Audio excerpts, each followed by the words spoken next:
Hello everyone. So this is our last review presentation, and the topic of this week was Paleoasiatic languages. So today we will review the term Paleoasiatic, so what it refers to. Then we will discuss what languages belong to Paleoasiatic, and then we will look at some of these languages in more details. So, Paleoasiatic languages, or another name is Paleo-Siberian languages, is a group of linguistic isolates and small families of language who are believed to be remnants of earlier and more extensive populations, and later they were moved by other Eurasian language families. So these languages are spoken in northern Siberia and Russian Far East. Paleoasiatic languages doesn't have or have very few existing genetic relatives, and also it is very hard to establish these genetic relations because of the fact that these languages are isolates and we have little knowledge about these languages. But general features of Paleoasiatic languages are the follows. So they're polysynthetic, incorporating, ergative, and noun adjectives are non-differentiated. And all of Paleoasiatic languages are highly endangered. What languages belong to Paleoasiatic? There are two classifications of these languages, and the first one includes Chukotko-Kamchatkan languages or Lora-Vetlan. So they are Karyak, Alutar, Chukchi, and Kirek languages. All four languages are polysynthetic, incorporating agglutinative and ergative absolute. And again, they are on the verge of extinction. Now let's look at two of the languages from the first classification, at Karyak and Alutar languages. So these languages are similar to each other in terms of high number of dialectal variations. So the variations of these two languages can be divided into two groups, Chauchu and Numilan.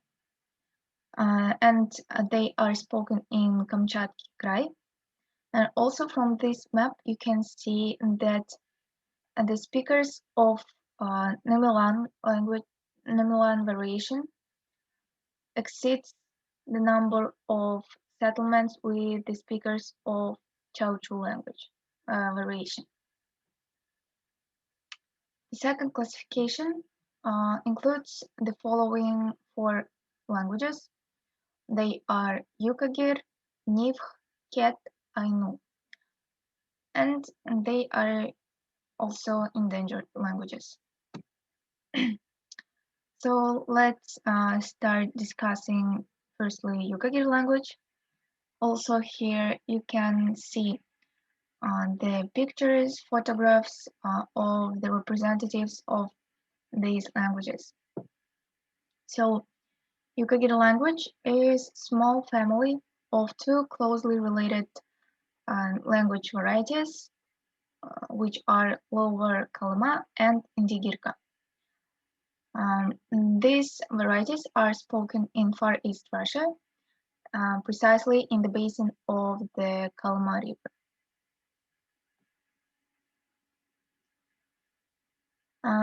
Social linguistic status is as follows. So the number of speakers is less than 100 people. So again, we can see that Yukagir language is endangered.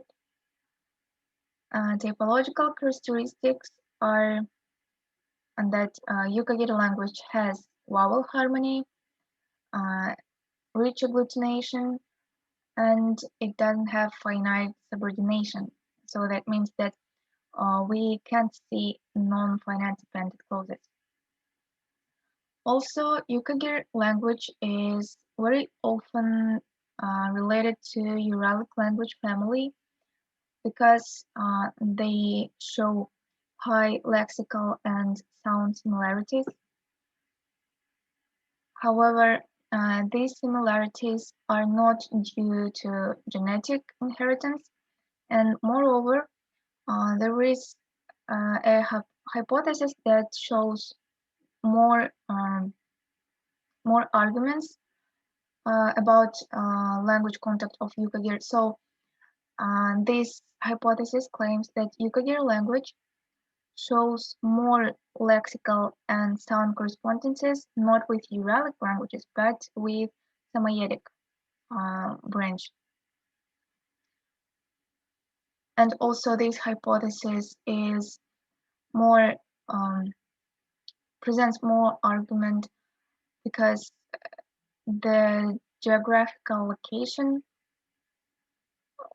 between the Samoyed and Yukagir languages is more close rather with Uralic languages.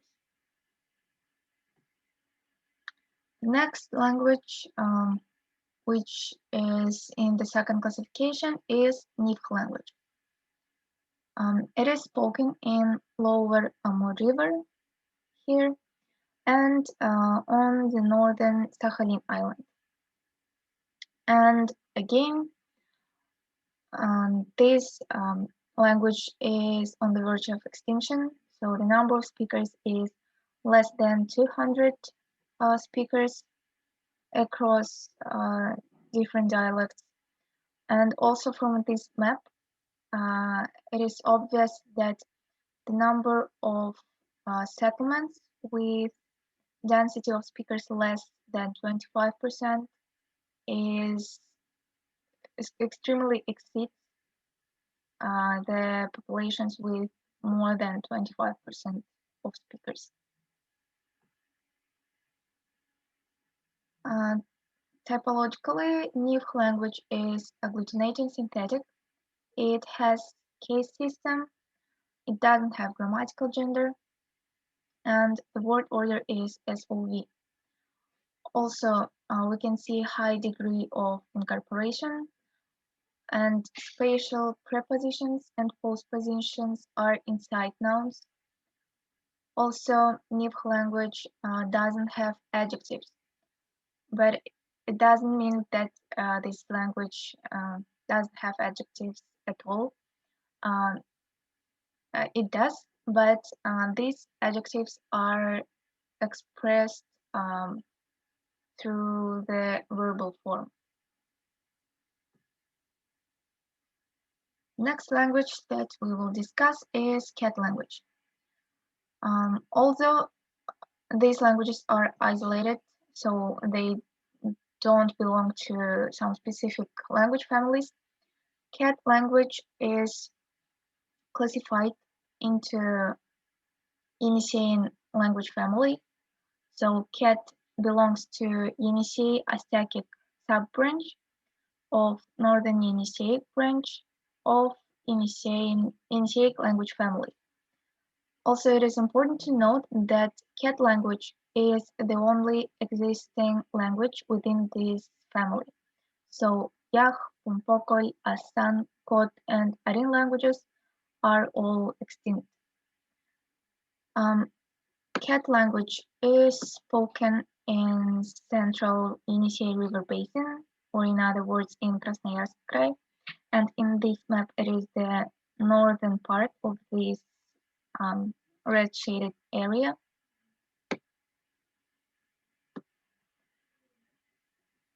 Again, the number of speakers is not so huge, so there are approximately 500 speakers out of 1,000 ethnic representatives. So again, we can see that cat language is endangered. It has 3 dialects, southern, central, and northern. And also from the map, we can see that cat language is surrounded by other language families. So here we have Altaic language family, here we have Sino-Tibetan, here we have Indo-European. So there is very rich language contact history, and that's why we can see a lot of similarities within cat language with other language families. For example, cat language doesn't have p like most Altaic languages. Also, we can see avoidance of initial liquids and nasals, as in Turkic languages. The case system is typically Eurasian, so that means that accusative, dative, and ablative cases will be there for sure. Also, it has tonal system like Sino-Tibetan languages. The next characteristic is that there are significant incorporation with nouns, verbs, adverbs, adjectives, and bound morphemes. Also, one of the interesting features of cat language is its verbal morphology. So the verbal morphology is very complex in terms that it has very long chain, and the root can be found in the end. And also it is very hard to establish whether this specific morpheme is root or some prefix suffix. And additionally to verbal morphology, it has a huge number of rules regarding verbs. Cat language is often hypothetically related to different language families and languages. So, for example, Basque, languages of North Caucasia, Burushaski, and Sino-Tibetan languages, and especially it is related to Nadine languages. So there is the Yeniseian hypothesis that states that Yeniseian languages are closely related to Nadine languages of North America, specifically to Athabascan, Yayak, and Tlingit languages. The next isolated language is Ainu language. The geographical location of the speakers of Ainu language is southern Sakhalin, Kuril Islands, and Hokkaido. Again, the number of speakers is very few, so here it is around 15 speakers out of 30,000 ethnic population. So it is on the verge of extinction. Also, Ainu language and its representatives resist to be linguistically classified with other groups of languages or with each other. Typological characteristics are next. Word order is SOV. It has case system, it has postpositions, and as a huge number of, not as a majority of Paleoasiatic languages, noun and adjective are undifferentiated.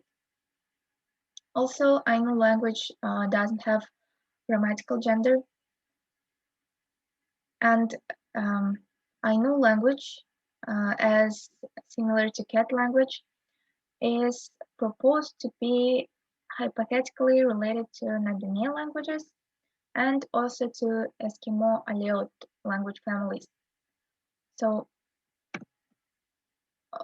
we can see that this hypothesis shows that people migrated to Siberia and then moved to North America during the ice ages via the Bering Bridge. So, what can we say from all of this? Firstly, it is clearly can be seen from each language that we doesn't have enough we don't have enough knowledge about each of these languages, and also they all are on the verge of extinction, and probably it there is not so long for the extinction, despite the cases if some revitalization work will be conducted. But through all of this, through studying of all of these language families, language groups, we can see again that Eurasia is the area of very rich linguistic, cultural diversity, and we see very rich language contact, language variation, and language change. And especially contact and variation can be seen in these Paleoasiatic languages. So that's all for this presentation. Thank you for your attention and good luck on your course.